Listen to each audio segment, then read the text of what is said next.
My name is Celia Denton. I'm an industrial psychologist. I'm the owner of PTS Consulting. We do mainly psychometric assessments, and HR Talk are the people that arranges all of these sessions for us. And I always just want to say thank you to them for inviting everyone and getting this going, because it's so important. All right, so what we're going to touch on today is mainly, I want to talk about worry. I want to look at the difference between stress, worry, and anxiety, but I want to zoom in on the worry a little bit, because this is the one thing that we do have control over. So you may think that there's a lot of things that's out of your control, and you may be right about that, but there are things that you can control. So we all know by now what stress is. It is the body's reaction to a change. Now, changes, small changes, big changes, unforeseen changes happens constantly. Literally the temperature of the weather outside, literally the reaction to the food that you eat. It can be a car crash, it can be a divorce. We're talking about any form of change is something that the body needs to adjust to, and it's during the adjustment phase that we either do well or not. So become aware of the changes. This is the thing that I think most of us are trying to keep consistent, but then you try and do that and then you lose your job, or someone gets sick, or the winter starts. Whatever the changes are, there's constant changes. And I want you to start preparing for it. Work it into your schedule and be ready for it. For example, a tiny little thing. Be aware of the effect that caffeine and coffee has got on your body. So I'm not here to tell you not to drink coffee. You'll see that here and there I may stumble over my words, but it's because I had very good coffee this morning. And like I always say, it's only coffee. It's not a crack pipe. So that keeps me at least happy. And it's like a ritual for me. So don't cut out nice things in your life, but keep an eye on not doing too much. Don't go overboard. Have a balance around anything in your life. So you will remember the emotional symptoms of stress, there's physical symptoms, there's the cognitive symptoms, and the behavioral symptoms. So let's just quickly touch on the emotional. And I'm only telling you the definitions so that you can start identifying it and know what is yours, because you may have a combination of all of them. And I want you to start to get to know yourself. Which one of these comes out more prominently in you? So emotional symptoms would be becoming agitated, frustrated, moody, feeling overwhelmed, even feeling like depressed or down, because you will see that your energy may also go up and down. That's also fine. It may dip and it may go up again. It may linger longer, and it may go away sooner. It doesn't matter. Be aware of that. Physical symptoms, low energy, headaches, aches and pains, chest pain, insomnia, that type of thing. You know, that lying awake at night? We've all experienced that. Then cognitive symptoms, constant worrying, racing thoughts, forgetfulness. Behavioral symptoms would be things like loss of appetite, procrastinating, increased use of alcohol or drugs. You see, that's where the caffeine kicks in. Exhibiting more nervous behaviors, such as nail biting or fidgeting, things like that. So get to know yourself. Where does your tension lie? So what I do is I work obviously behind a desk all day. Every about an hour, I will get up, I will move my body, I will swing my arms, I'll just get moving a little bit, just to have a little bit of a stretch. Have some water in between, have some good habits. There are so many things on Facebook that they're telling you about stretching and how to look after yourself. Don't believe everything that you read, but follow some of those things. It's everywhere on social media. And here we are also reiterating it today. So stress equals tension. So stress could be described as an inner psychological or emotional or a physiological tension that's in the muscle. So it often happens when you have only 30 minutes to do work and it will take you about an hour to do. Whenever there's an expectation where you are getting stressed, that is where the tension will come in.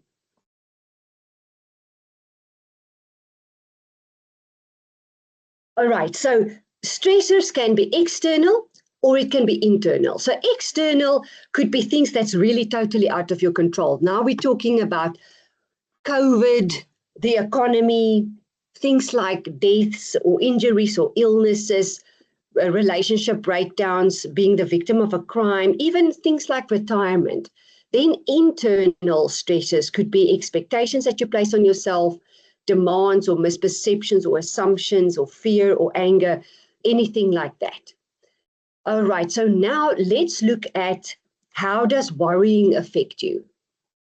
So if you think about worry in your life, what purpose does it have? So I used to tell people, worry is totally useless. It's got absolutely no purpose. It does have a purpose up to a certain point, because anything that's in your life could have a good purpose. You just don't want stress to tip over into distress. So let's just look at a definition of worry. I just want us to describe it. What is it? What does it look like? So I got a textbook definition for you, and I want you to listen to me while I read this, and you'll see the powerful words that describes it. And I listened to a very interesting thing yesterday, and someone said, what we tend to do today, if we feel down or lower energy, we diagnose it as depression. As soon as we feel a little stressed or anxious, we call it an anxiety disorder. We are so dramatic. Keep an eye on these things. I'm not talking about, there are cases where people are diagnosed with things. I myself have a mother who's been diagnosed with an anxiety disorder, and it's really not just a high level of anxiety. When someone is diagnosed with something like that, they can almost not even function. So it's really the worst case of it. So before you jump to those dramatic words, and you know yourself, we know ourselves, we all do it. We really go into the absolute extreme of something. So, and our words, the way that we talk about something can be so dramatic. So turn it down, just turn it down a notch. And I'm going to tell you how to do that. This is where I'm going to refer to Mark Manson. So firstly, let's look at the definition of worry.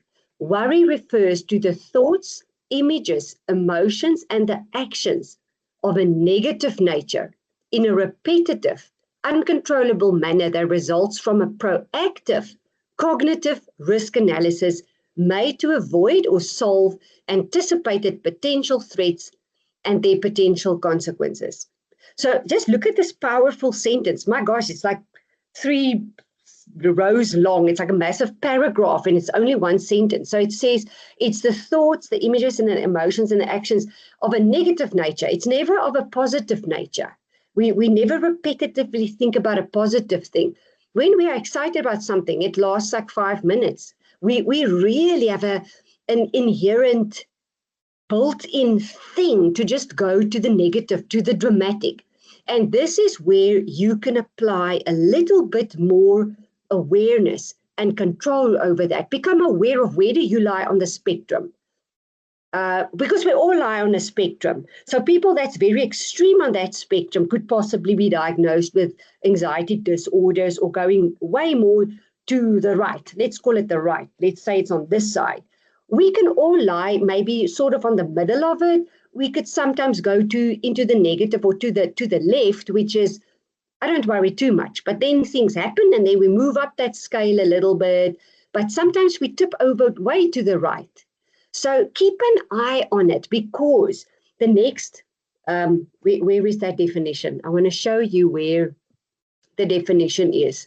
So if we look at this slide, I hope you can see the slide where it says stress, worry, and then anxiety. So stress is a thing that is happening. It's a real thing. It's a subjective experience that's happening. Let's call it exams, traffic, boyfriend, girlfriend problems, poverty, unfairness at work, illness. You can see some of those things come and go. Some of them linger longer. They're just there. But the stress is an external thing. We actually don't have a lot of control over that. Now let's go back to worry. Worry is different from stress in the sense that it's internal thinking. It is triggered by the stress. So it's triggered by something that's real in life, because getting ill or losing a job, that's real. It really happens. It is really there. And I'm not trying to downplay it. The stress part is really there. But the worry part is taking that stressor, and we take it 5 steps further. So now we are actually stretching it out. So this means that the stress, the worry, is followed by unreal, imagined thinking that it could or will happen with me. So a healthy level of worry is actually good. So I want to tell all of you that when you worry, it's not necessarily a bad thing. Determine, what do you worry about, and when do you start worrying? So you could have a pattern where certain things triggers you more than other things.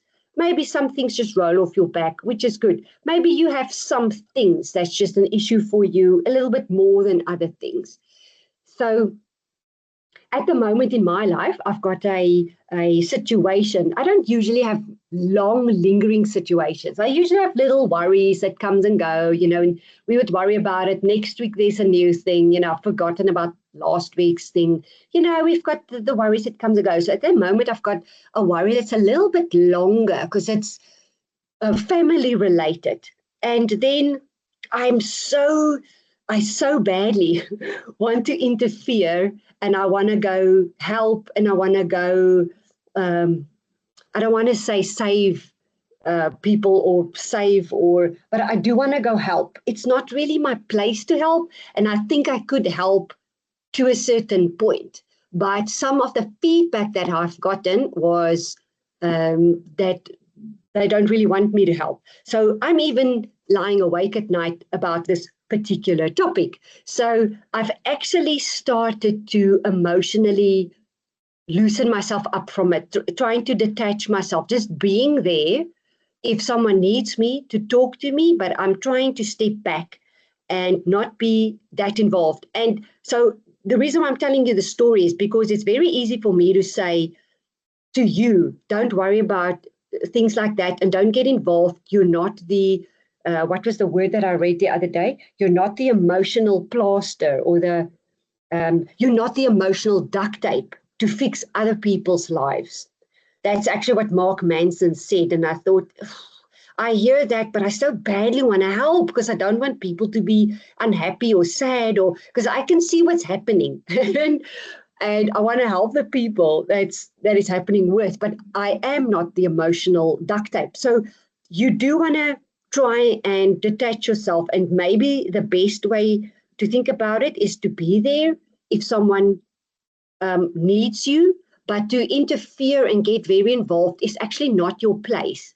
So it is difficult for me to detach myself, but I did then decide, let me see what I can help with, and then the rest is not mine, because everyone gets their own life lessons. People have to go through their own things. It's not always for you to interfere or worry about it. And I know for you guys who've got children, it's easier said than done, because I don't have children. And I can just imagine if I'm so worried about this situation. I mean, it's not even my children or anything like that. It is family members, but it's not my children. So for you that has got children, it's very difficult to just step away and say they have to learn their own lessons. So find yourself in that place where it's comfortable for you, but keep an eye on your worry. And I'm not minimizing the stress source that you have in your life, because these things can be big. If I listen to what people go through, then these issues, a stressor can be a hectic stressor. If I just look at the illnesses and the sickness things that we encounter today, then it's not unfounded. But keep an eye on where you are on your worry scale. So always see it as a spectrum, and identify what has triggered you. What are your topic, and where are you on your worry scale? When you start lying awake at night and you think about it, then you know you need to do something either have that uncomfortable discussion or detach yourself from it or take an action. So that would be my advice to you today. See where you fall on that scale. Because if it's prolonged and it's especially not something that's directly to do with you, try and see where you can place that worry in your life. Right, now, before I forget, I want to read to you what I read about Mark Manson. I follow him on Facebook. I also, my emotional intelligence programs are also based on some of his stuff because it's just really good. And I like the fact that he talks very openly and frankly. He actually literally doesn't care. He doesn't even care about the words that he uses. So let's discuss the topic of 7 ways to get over it. So what he says is 7 ways to get the hell over it.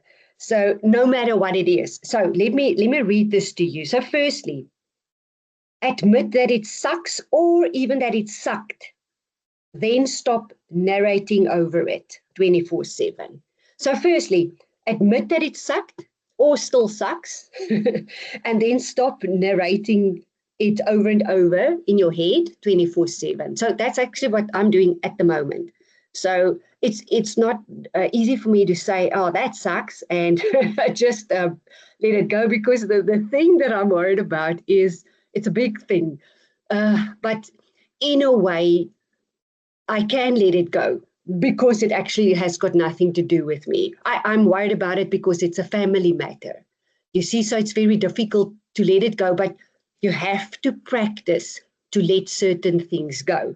All right, second point.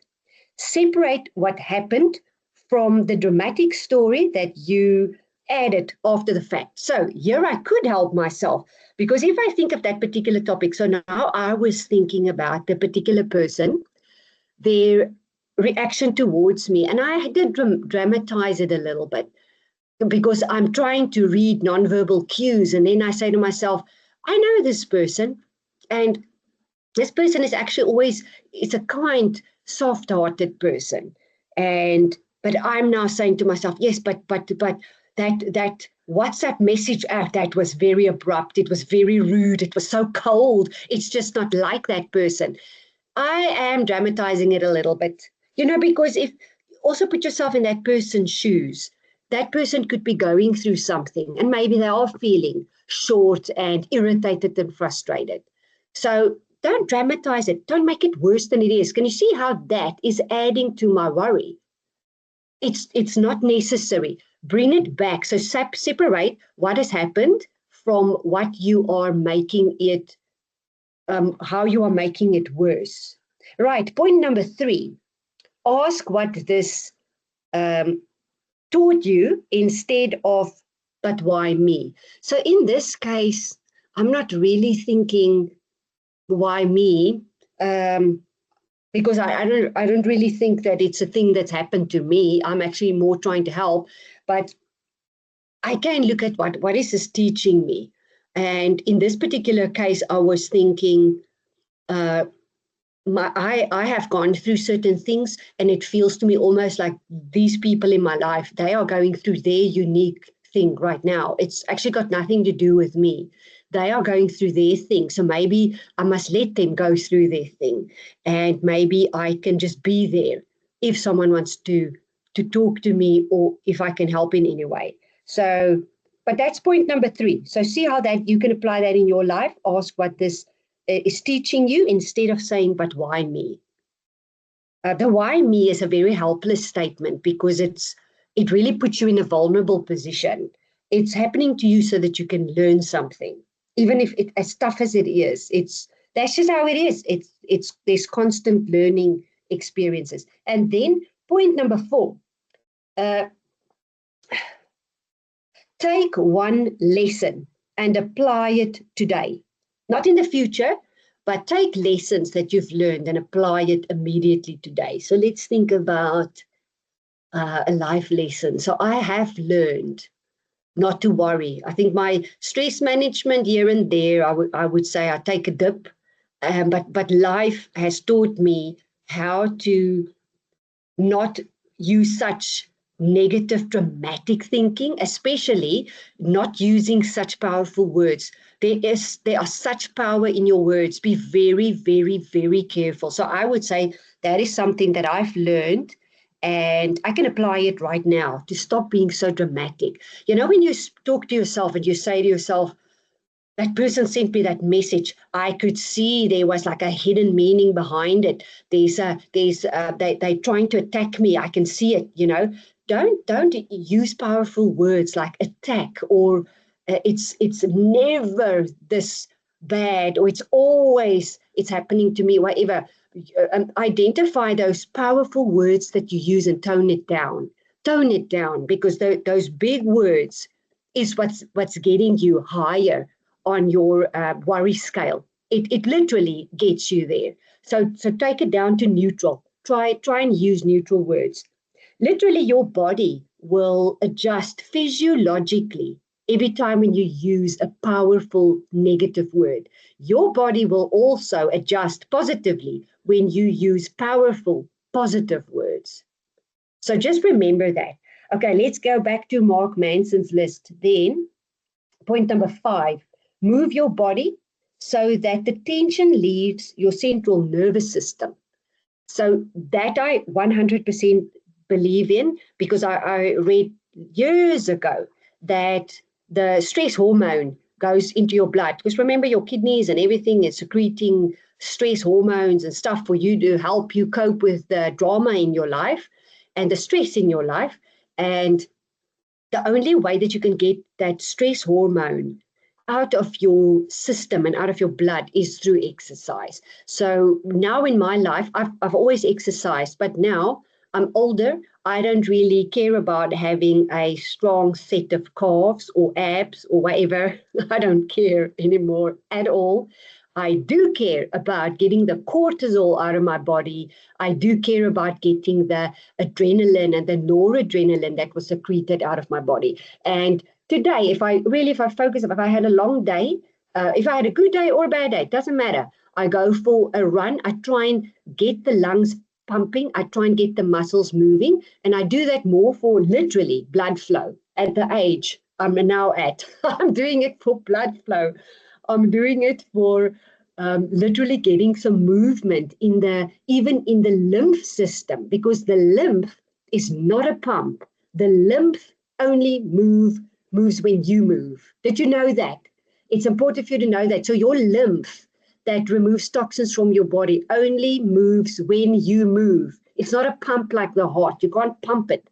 You have to actually move, and then it will move. That's why whenever you do a stress management course, the first thing they tell you is to do exercise.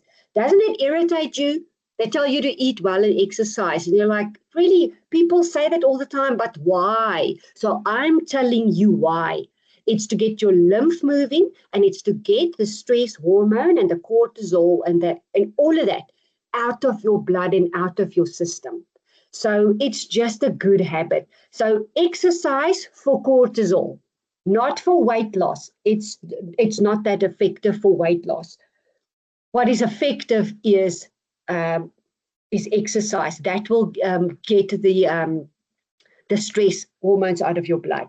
All right, number 6, drop the fantasy of how it should have gone. How many of us think back? I see someone's hand is up. I'm going to give you an opportunity just now to say something. But the fantasy, how many of us reiterate like that relationship should have gone this way? The relationship should have happened like that. At work, it should have happened like that. And because of BEE, now this is happening instead of that. Or whatever it is that we make up in our life, that is just a fantasy. Go with how that is just how it was. It's just how it is. When you can accept it, because some things are here to stay and some things blow over. That's just how it is. I think there was someone. Do you want to unmute yourself? And is there anything that you wanted to add or ask me? All right. So number 6 was drop the fantasy and of how it was supposed to go, and acknowledge just what it is and what it was. And then point number 7, this is the last one. Decide that this is just a part of my story and it's not the whole story. So think about those incidents. You know, those incidents that we sit and worry about, and we think about it over and over and over. All of those little stories are just stories, and it forms part of the bigger story. Don't make that one story your whole entire life, because it's not. So I'm going to quickly read the 7 topics again. So 7 ways to get over it, no matter what it is. So the first one, admit that it sucks or that it did suck, and then stop narrating over it 24/7. Point number 2, separate what actually happened from the dramatic story that you added after the fact. It's very important. We know we're dramatic. Acknowledge your own drama, that we all make that up. That's just how we are. Point number 3, ask, what did this teach me, instead of why me? Point number 4, take one lesson that you've learned in life and apply it today, not in the future, but apply it today. Then point number 5, move your body. Exercise. This is how you also get the tension out of the central nervous system. Number 6, drop the fantasy of how it should have gone and just acknowledge that's just how it is, or it's how it was. It's easier said than done, but you can do it. Your brain will start accepting the story that you tell it. Then point number 7, decide. This is just a part of my story, and this is not the whole entire story. Okay, right. I want to go back to the chat box because I want to see if anyone has some questions for me, because our time is up. And okay, yes, the slides were stuck on difference between stress, worry, and anxiety, because that is where I stopped. And because the 7 points that I read to you about Mark Manson is something that I found recently, and I wanted to add that. Go and look up Mark Manson. I'm going to type his name here in the chat box. It's Mark Manson. He's incredibly good on emotional intelligence. He's got books out on it. But remember that EQ also relates to how you deal with stress, how you deal with worry, because the way that you will deal with worry is by becoming aware of your bad habits. You will become aware of what it is that you do. I just want to put my camera on again so that you can at least just see me. So, okay, so for everyone that has to drop off and go, it was good to see you. I hope to see you later in the year again. We'll do a recap of this. We'll do some EQ again. But please, if anyone has got a message that I want to type on on the chat box, we can quickly go through it. So please, if you've got any questions, and if I had to give you any tips, if I can give you any tips on what you can do right now immediately when you are stressed, is first thing in the morning when you wake up, don't start with coffee immediately, and do not switch your phone on for at least an hour. Just practice that. When you have your lunch at work or you drink your coffee at work, do it without your cell phone, just for that short period of time, just that tiny short period of time. An hour before you go to bed, put the phone also, put it away. Clear yourself of that tension and that, because what you're doing with your cell phone is you're giving energy, it's going outwards. So just clean out electronically a little bit and sit alone with your coffee. Just drink your coffee, and then I don't know which point that would be, second or third, is do one thing at a time. Only do one thing at a time. Okay, so go look up Mark Manson. All of these things that I told you now, there's the 7 tips, and there's additional things. And you know, this guy is nice. He just cuts to the chase. He's just good with it. So go check him up, and you'll see what the point is that he gives you to just be a little bit better during the day. All right, let me see any other comments in the chat box. So there's nothing. I think all of you are getting better at this, because the questions are getting less and less and less with every session. So I think you may be doing better. So, but we will definitely do recaps. So how do you spell his surname? It's Manson. Manson, like, what is that serial killer's name? Manson, Charles Manson. It's like Charles Manson, but he is Mark Manson. So it's Mark Manson. There you go.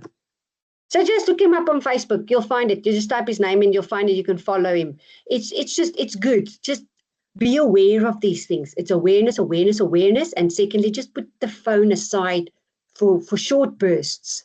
You'll get better. You'll get control where you think you don't have control. We think we actually don't have a lot of control, but we do have control about the electronics around us.